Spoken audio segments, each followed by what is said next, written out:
quiero contarles algo que viví cuando era muy pequeña. Es un recuerdo que no he podido borrar de mi mente.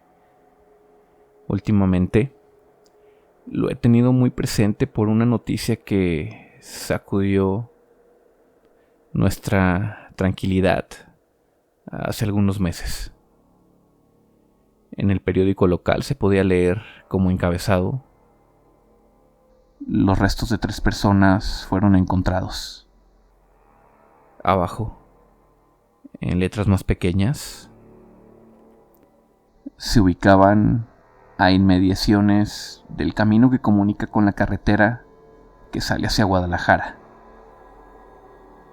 La nota en sí describía, como cualquier medio amarillista de nuestro buen México, con lujo de detalle, cómo se habían encontrado los cuerpos desmembrados de 3 masculinos de entre 15 y 20 años, a las orillas del camino que comunica nuestro pueblo con la carretera que conecta con el estado de Jalisco.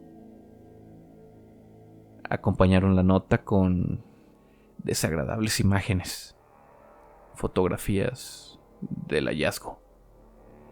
Se anexó a la crónica la explicación, la conclusión que habrían proporcionado los capacitados peritos de nuestras corporaciones policíacas.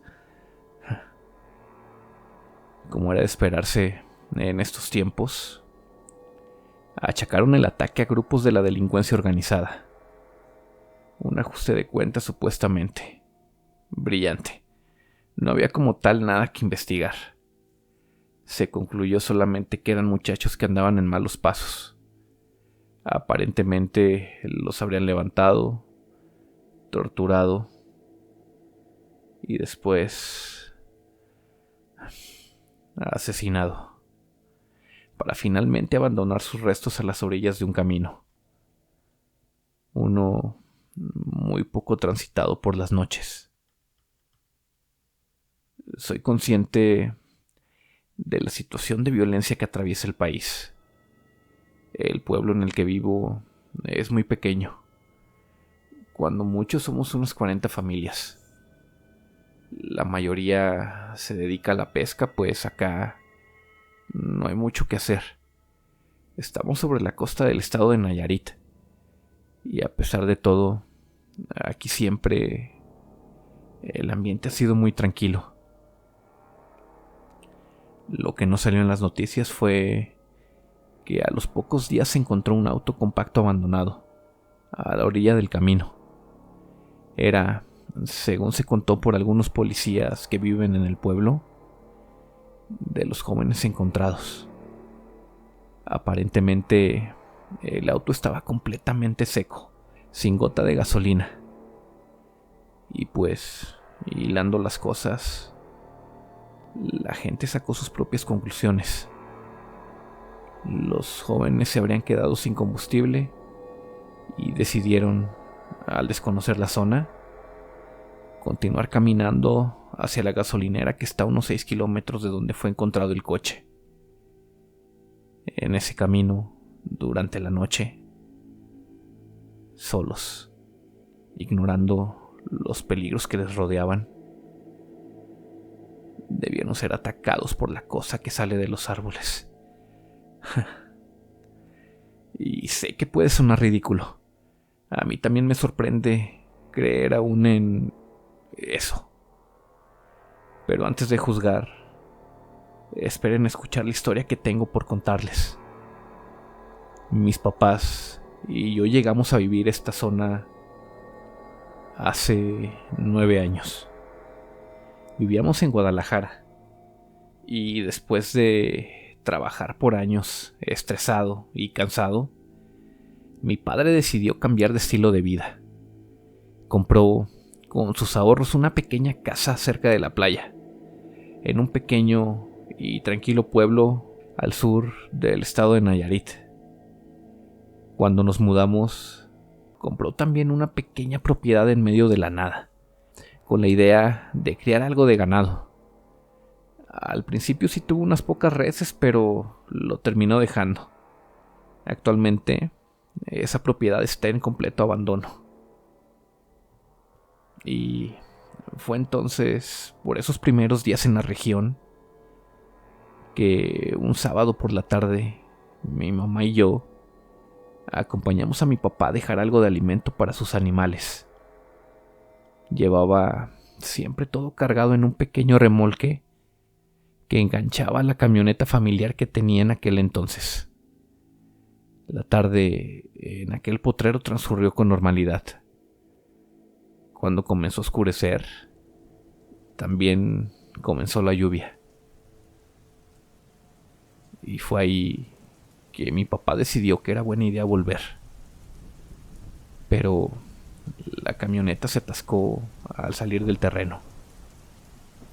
Después de mucho, mi papá la pudo sacar y pudimos finalmente tomar el camino que comunica con el pueblo. Ya era tarde y por el arrullo del camino me quedé dormido en el asiento trasero. Hasta que un grito de mi mamá y el auto frenando bruscamente me despertaron. Cuando me incorporé, mi papá ya se había bajado. Mi mamá, histérica, volteaba hacia atrás muy nerviosa. Le pregunté qué había pasado y con dificultad me contó que había alguien tirado en la carretera y que le habíamos pasado por encima con la camioneta. Lo pisamos. Lo atropellamos, hija, gritó eufórica mi madre. Yo giré mi mirada y quise ver hacia atrás, pero en la oscuridad y con la fuerte lluvia no se veía prácticamente nada. Solo pude ver por breves instantes cuando las luces de las intermitentes destellaban y distinguí a unos metros a mi papá agachado en el suelo. Noté cómo se ponía de pie y se erguía, pero haciendo movimientos extraños, lentos, estructurados, como estirándose mientras se iba parando. Cuando finalmente lo vi de pie pensé que imaginaba, porque se veía muy alto y delgado. De pronto, la puerta del auto se azotó y salimos disparados. Mi papá estaba al volante, y aquello con lo que lo había confundido voltó hacia nosotros y corrió en nuestra dirección. Vi cómo golpeó el remolque por un costado con su cuerpo, con tal fuerza que lo desprendió del tirón de la camioneta. El manejo de mi padre se descontroló un momento. Casi nos salimos del camino, pero se pudo reincorporar y continuar mientras aceleraba tanto como el motor se lo permitía. Esa cosa corría detrás nuestro con determinación, a la velocidad en la que íbamos sobre la camioneta, fácilmente a unos 80 kilómetros por hora. Y no fue hasta que mi papá pudo tomar una recta que aceleró más a prisa y lo perdimos de vista. Unos pocos minutos después, llegamos al crucero en donde entronca el camino y la carretera que va a Guadalajara. Y ahí nos encontramos con una patrulla. Inmediatamente mi papá paró nuestra camioneta frente a ellos y bajó a contarles lo que recientemente nos había pasado, mientras frotaba su cabello con las dos manos, mostrando su miedo y desesperación. Los policías escucharon a mi papá con atención y enseguida los oficiales se vieron entre ellos y uno respondió: usted no es de por aquí, ¿verdad? Nadie, absolutamente nadie cruza ese camino por las noches. Nunca. Es muy peligroso. Algo que no es bueno merodea esta zona. Siempre le hemos evitado. Mejor regrese por la mañana y ya con la luz del sol lo acompañamos por su remolque. No se preocupe, De verdad, nadie corre el riesgo. Nadie transita por ahí. No habrá quien se lo lleve. Y así fue. Por la mañana, mi papá regresó, acompañado por los oficiales a recoger el remolque.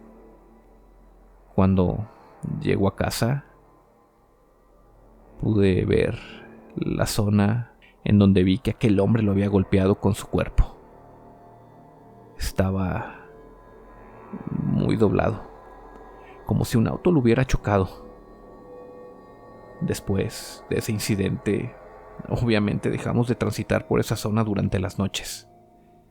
Lo dejamos de hacer en absoluto cuando mi papá decidió vender las pocas vacas que tenía. Lo hizo porque en algún momento comenzaron a ser atacadas durante las noches por un supuesto animal salvaje. Aparecían mordidas, mutiladas o incluso muertas. El ganado en esas circunstancias tan hostiles obviamente no es negocio. En tantos años que llevamos viviendo en el pueblo, nadie nos ha sabido decir qué es esa criatura. Al parecer lleva rondando la región desde mucho antes que los primeros habitantes se establecieran por aquí. Solo hemos aprendido a evitarla, a dejarla en paz en sus dominios. Y volviendo al inicio de este escrito, no puedo dejar de relacionar el reciente hallazgo, el de esos pobres muchachos, con algún ataque de esta criatura.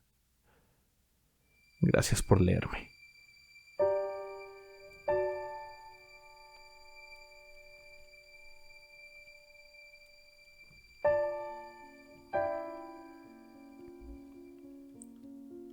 Amigos, espero que su fin de semana vaya de lo mejor.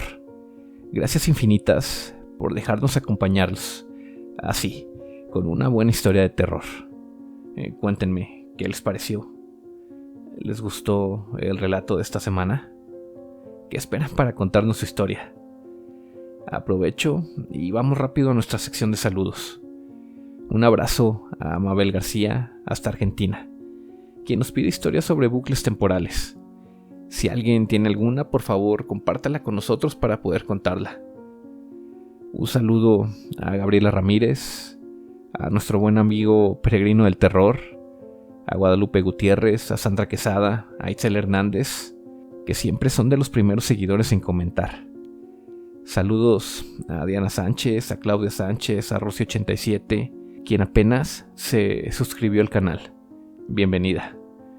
Un abrazo a Jimena García, saludos a Miguel Sánchez, que siempre está pendiente de las publicaciones del canal, a Damián Martínez hasta Naucalpan, en el Estado de México.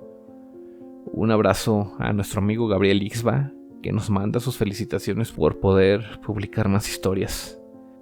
Un saludo a Silvia Hernández y a Alexander Hernández. Y disculpen si me faltó alguien, esta vez se nos juntaron muchos saludos. En general, les mando a todos un gran abrazo, les deseo lo mejor y les recuerdo, cuídense mucho. No olviden dejar su pulgar arriba, seguirnos en todos lados, en Facebook, Instagram, YouTube, Spotify. Recuerden que estamos subiendo contenido constantemente. Esto fue Desde las Sombras.